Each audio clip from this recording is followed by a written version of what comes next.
Okay, on the last video we trimmed the spindle, squared the spindle with the table. So now let's check the vise and see how it's doing. I'm trying a little different camera setup here. I can't tell if this is focused or not. I think it is. And I may have a little too much light. See what this looks like.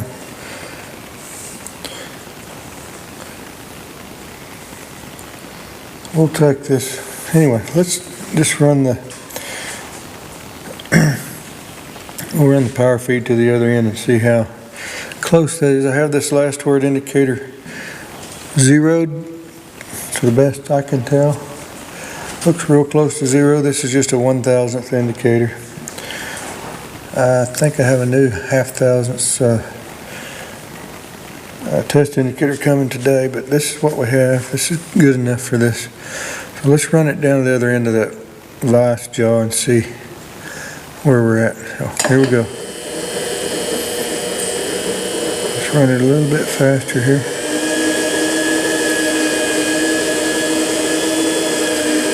Not really moving any that I can see so far. Let's see how far it moves on that 6-inch jaw. I'd like it to be perfect on a 6-inch jaw because we have a 50-inch table here, so the further you go the more it would be off, of course. So far it looks like we're up to about 7 or 8 tenths there, so we're almost across the jaw. Whoa. A little too far. Let's go back. Just not too far. Doggone it. If I can get it back. Okay. We're about 1/1000th. So we need to adjust the vise. You know, I was surprised when I just put this vise on here before I squared the head that the thing was dead on. So I knew it would be off when we squared the spindle, but I figured it would be off a lot more than that. So we're off 1/1000th, which is really probably not even enough to worry with, but I'm going to worry with it because I'm Mr. Perfectionist. But I'll back you up here in a minute and I'll show you how to, and this may take a little bit. Hopefully this will be a quick video. You know, most guys can do this real quick, and I've done it a few times on the little mill, but we'll see how quick we can get this thing running true. I'll put you to sleep for just a minute and be right back. Okay, we're back, and backed you up a little bit. Scott, you're about 3 feet from that indicator. That's really as close as I can get to being framed, so I hope you can see. Remember, we're at 1/1000th, so that should mean that the vise is cocked this way. So what we need to do is loosen these a little, mainly loosen one of them, and take a hammer and just tap the vise about, you'd think about half of what that value is. So let's just take this and make sure, I don't know that, they're not all that tight anyway, so I'm not going to do much there. See, which one do we want to move? Let's just loosen it just a hair and see how much it'll move on us. So, there you go. No, this ain't Snap-on. This is a Craftsman hammer. I'm not into spending big money on hammers too much, but alright, let's just tap this and see. See there, it's moving just a little. There's about half of it. That's about a 0.5 So these are still fairly snug. I'll go ahead and snug it just a little. It ain't moving anyway probably, but okay. What's on there? Okay, so now if I can do, we need to move it. I think Keith Rucker had said you always did start at the same place, so I probably shouldn't have done that. We'll just have to continue on this end, I guess, now if we do that. But let's see. It was on about a 0.5. I think I'll re-zero when I get to the other end, and let's just leave this as our home. It looks like we're moving up the opposite direction that we were, so I've probably moved it too far.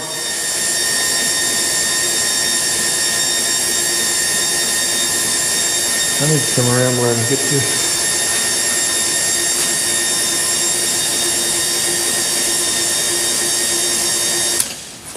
Okay. Let's see how this is. Now we started at a 1/2 thousandths then when I tapped it, so I've moved it way too much apparently. So now we're at 1, 2, 3, nearly 4 thousandths. So let's just leave this as our home. Get right close to that end. There we go. Kind of working from that. Probably should have put you at a different angle here. Let's zero this again and use this as our home. I'd forgotten that they say you should always do your adjustments only from one end. Don't try to go back and forth or you'll be chasing your tail, which yeah, that's what's happening here. So let's make sure I'm not snug too far.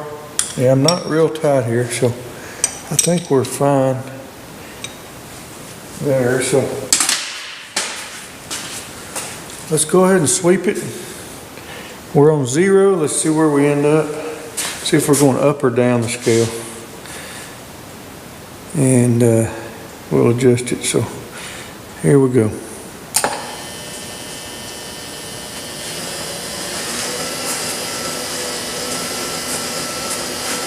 Yeah, we're losing. We're going downhill now. We're down to about 1/1000th there. Let me raise this speed a little for you. Now we're at 2/1000ths.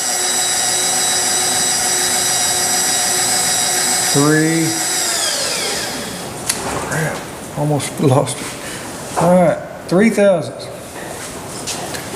The other direction. So I think I moved it too much.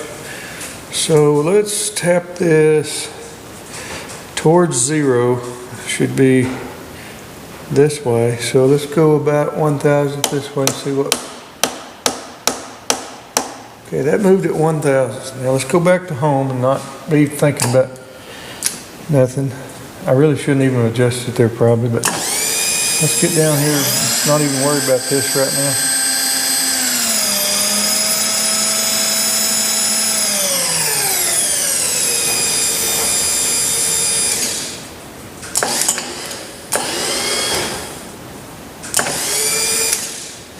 Okay, so now we were at 0 before, now we're way down the way. So actually I believe I've moved it backwards, which remember I told you shouldn't be adjusting on that. You should bring it back to home to make your adjustment. So yeah, I've moved it backwards apparently. So let's move this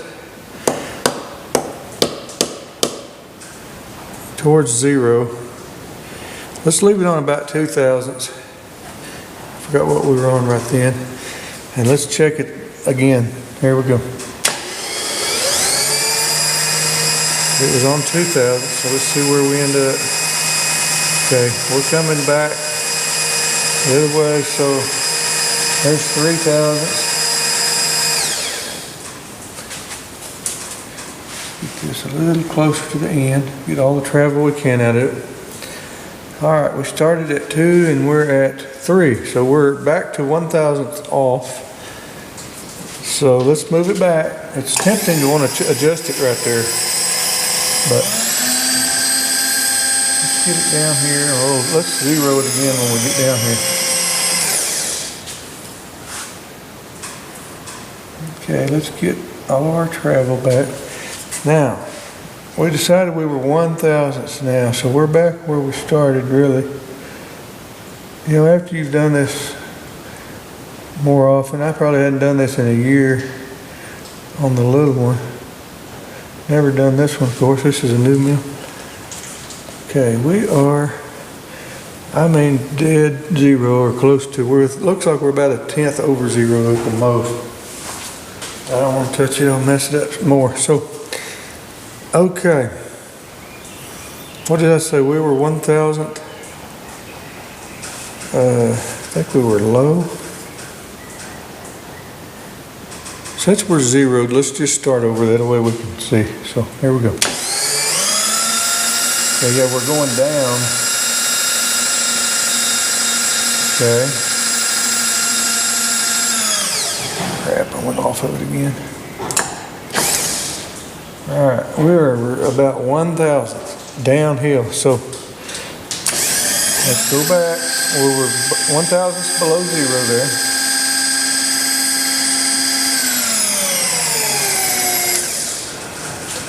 All right. 1,000th low on the other end. So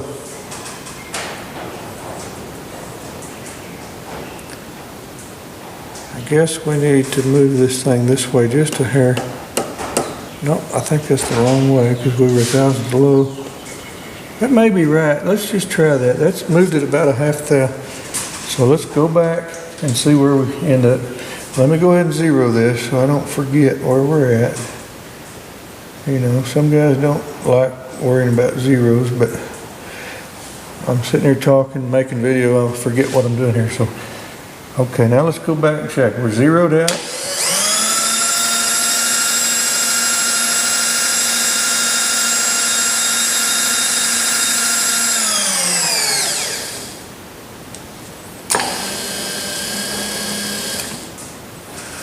Now we are less than a half thousand. We're about 4/10 of a thousand, so that is really close. It's tempting to keep messing around, but that is really good enough. But, you know, I forgot which way I moved it that time. If we wanted to, over a half thousandth low.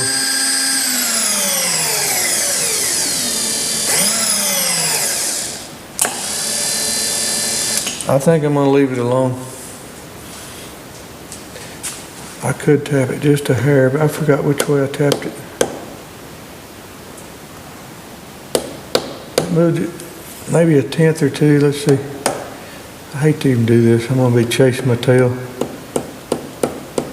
There's about 1 or 2 tenths. Let's sweep it one more time and then let's try to quit messing around with it. You know, I'm sure that's plenty good, and by the time this machine settles in for a while, I may need to recheck this after using it for a few months. But let me unlock this and just tap the Y-axis a little bit.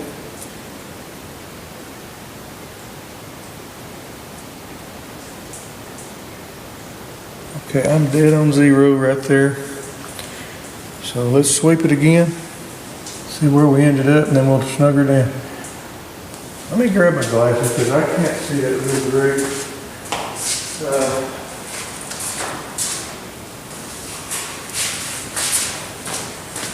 Let's see what we're doing here.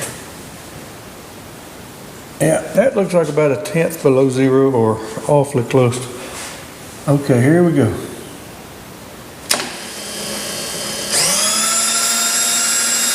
Yeah, I think I've messed it up worse.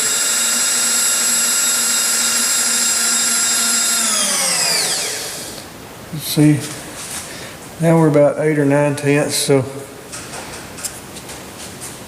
let's tap it the other direction. I shouldn't have messed with it probably. I'd like to get it right on zero. It's just the way I am.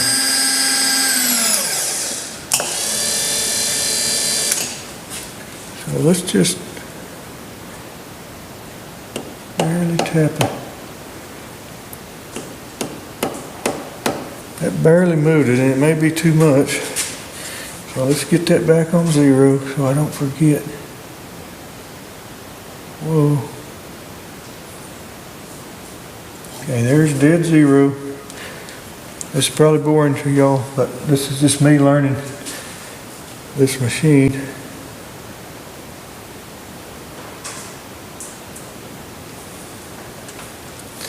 Trying to get it on dead zero. We're chasing tenths here now, you know, so with a 1000 indicator, that's a little bit hard to do. Let's try. Yeah, that's dead zero now. Let's just check it. There's about 2/10. I think it's just in the material itself. Let me roll this close to the end. Yeah, we're dead on zero, maybe 1/10 below. So we're within 1 or 2 tenths, I feel like. So at this point, let's lock down the bolts to this vise. Really tight. Not A-bomb tight, but tight. Feels like about 40, probably around 40 foot-pounds, maybe. Plenty good. Again, let me zero. This time I'll zero on this end, since I believe we're in.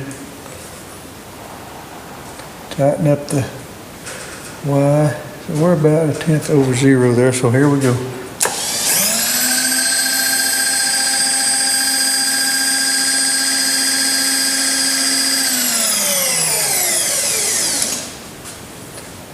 We're about 1/10 above. We're about 2/10 off here. I feel confident that's plenty good enough for me. So we'll put a summary here. Show my ugly mug for just a minute. Still got my shop shirt on, don't worry about it. So I was trying this out for the camera, like I think Adam uses these for the close shots. I'm trying to learn how to do the close shots with the camera. With the GoPro, don't have a zoom, you know, so that's all I did. But we got this ice word indicator in. We got the, you know, on the previous video here, we squared the spindle. Everything's tight with that. Our nod, our tilt, this way and that way is good. The only thing now we've swept in the vise. The vise is good. This machine's ready to be used now. So I'll take this apart in a little while. And if I get a chance later in the next few days, I'll try to make maybe the first cuts video. I don't know yet. Don't have anything I'm really ready to do. We got the rotary table job we need to get back on, and I need to do some cleaning up and look into how I'm going to lay out all my tooling here. Anyway, this has been kind of fun setting the machine up. I'm not in a big hurry to do much. You know, this is the new Kurt Vise. I haven't put nothing in it yet. This is the little Edge Technologies vise handle that I like. It's got a magnet in here to hold it. I guess you can store it somewhere. It's got a magnet. Well, that may just help it stay on here. I guess that's probably what it's for. It makes it stay put. And I've got some work stocks from Edge Technology. I hadn't even got out of the package. There's a lot of things we can do here. But this is just me learning the machine, getting familiar with it. I'm getting a little more familiar with how the features work. It's going to take a lot of use to get used to this. And again, I was going to tell you a little bit about, some guys will probably say, you don't need that DRO on the quill because you don't use the quill for stuff like that. It's just for drilling. I know, and I'm not used to having this Z-axis here because my little table mill up here, tabletop mill, you don't have a knee, and all you have is your fine adjustment of your down when you're making cuts with an end mill. And I'm just real used to looking at that DRO on that machine. That's the only DRO that one has, is looking at your depth. And that's just part of me not used to this machine. We'll see how useful this, may not even be useful that much. I figure it would be pretty useful if you were boring and you wanted to see, you know, if you take a measurement on how deep you're boring through something. I mean, I thought I might play with boring a little Briggs and Stratton cylinder sometime just for to get used to using that stuff, but not for a real job, really, just for playing around with learning the machine. So Yes, I know this is not necessarily something you need on a mill when you have the knee, and we also have the DRO. If you can see, I turned that on a minute ago in case you wanted to watch the numbers move around.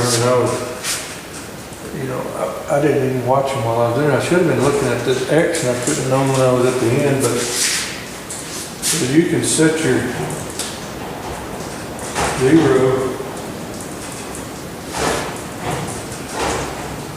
on your X, I guess, and then you can, when you get 6 inches that you're off of that. But I haven't done any calibrations with that or anything, so I don't even know. See, that's showing 146, so that may be 3 millimeters for all I know. I haven't even looked at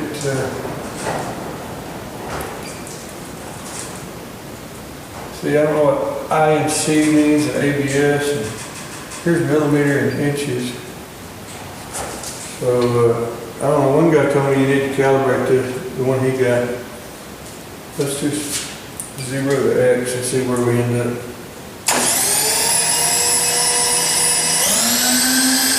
Could end up close to 6 inches, just under, and I'll get to the end of that.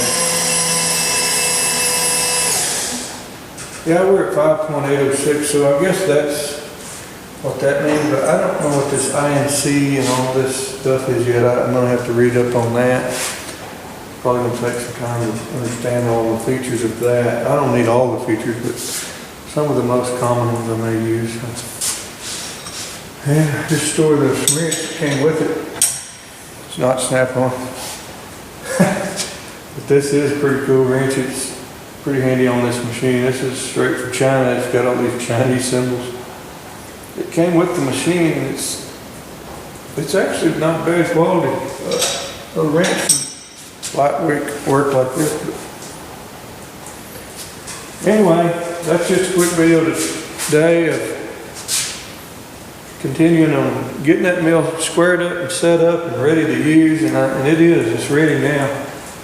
Haven't made any cuts. I might move that ram out a little. I don't know. I'm going to use it like this, I think, a while. I'm trying to keep everything pulled in snug and tight as I can to get the most rigidity. And I did order some new ER40 collets last night that I think instead of having to reach up so high to take the tooling loose, we'll just use the collets here, and I'll drop the knee. Well, the knee's way up here anyway. It doesn't need to be way up here, but at some point I'd like to get a power knee. Loosen these. Okay. So this needs to be down anyway.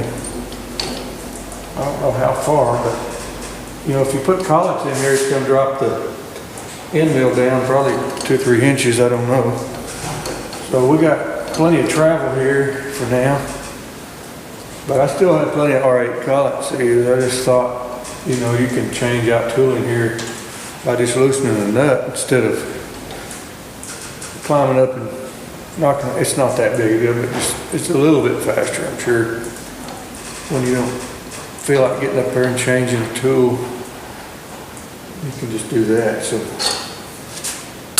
anyway, that's a pretty comfortable table height right there, I think. So,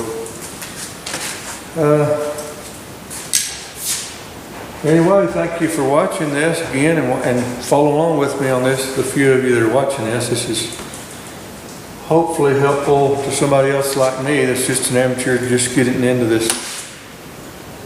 these toys like this, these expensive toys, and just learning a few things that hopefully will be useful to me or anybody else down the road, especially if you're buying a Precision Matthews PM950V, and there are other brands that is the same mill as this. I've noticed it looks like to me they just put their trim on them, and they put their little fine tuning on it when they get them in and go over them and do their thing to them. I don't know what they do to them, but this has been real nice so far. I don't see anything for an import mill that I'm not liking. I know that I can't turn this on right now, but this one's fairly smooth when the motor's running.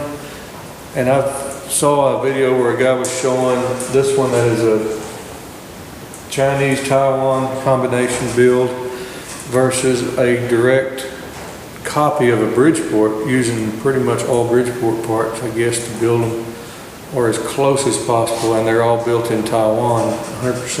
And Matt sells one of those, by the way, as well. That's a Taiwan built machine that's probably similar to the one I forgot the brand name I was looking for.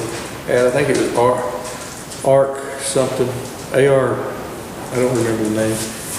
But anyway, what I was going to tell you, the difference, he showed the difference in how they sound. This one similar to this versus the close Bridgeport copy.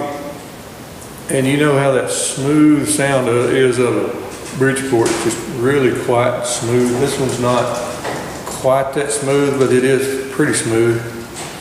And that's the difference, and you're going to pay probably sometimes $2,000 or $3,000, probably more. Most of them don't come with DRO stuff on them, so they're probably $4,000 or $5,000 difference in price to be rigged up the same as what this is. And for most use, it's not real heavy use. I would say this is probably more than enough. And if you're doing heavier use than what these are made to do, then you're probably got a CNC machine anyway. So I'm pleased with all of this. Anyway, I'm getting a little more long-winded just doing a little quick video like this. But if you have any comments, suggestions, whatever, please put them in there. I don't know. All I know is what I watch on videos just like you. So this is just me practicing what I've learned watching other people's videos. So anyway, y'all have a good weekend. It's Friday, and I got continue doing these lives, but y'all have a good weekend, and be safe and productive out there. We'll see you next time.